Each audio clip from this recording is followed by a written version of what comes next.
Chers amis, bonjour. Il règne actuellement rue de Grenelle, au ministère de l'Éducation nationale, une certaine fébrilité. Le ministre de l'Éducation nationale, Gabriel Attal, a prévu des annonces pour les premiers jours de décembre.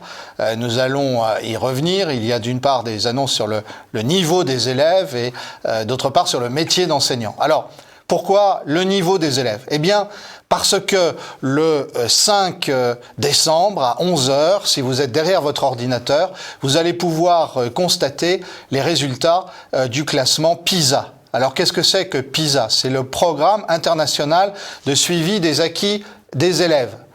Ça, c'est le nom français.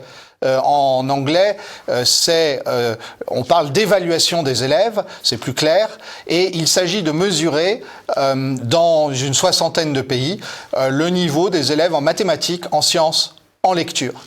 Alors, pourquoi est-ce que tout le monde est fébrile au ministère de l'Éducation nationale? Visiblement, ils les ont déjà reçus et ça n'est pas bon, ça n'est pas nouveau puisque les années... donc c'est un classement qui est présenté tous les 3 ans et les classements précédents, la France se retrouve à peu près toujours 25e, à peu près toujours avec le même total de points pour les mathématiques, pour les sciences et pour la lecture.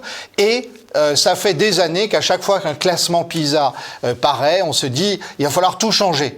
Alors, la réalité, c'est que le bilan n'est pas totalement dramatique. Si l'on compare l'Allemagne a perdu des places de classement en classement depuis une dizaine d'années. Si l'on compare les États-Unis, eh bien, les États-Unis sont finalement mauvais en mathématiques, moyens en sciences et un peu meilleurs en lecture que la France.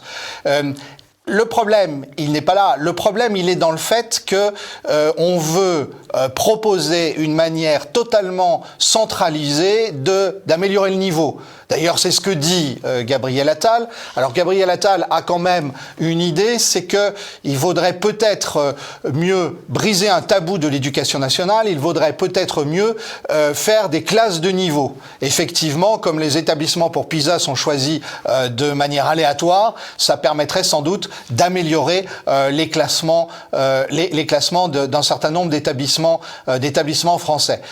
Il n'empêche, suivez ça le 5 décembre à 11 h et vous allez avoir un psychodrame dans les médias, au ministère de l'Éducation, mais il faudra changer tout simplement en décentralisant le système et en laissant beaucoup plus de liberté d'initiative pédagogique à la base. Gabriel Attal n'apportera rien, il va proposer plus de centralisme, on connaît déjà le résultat à l'avance.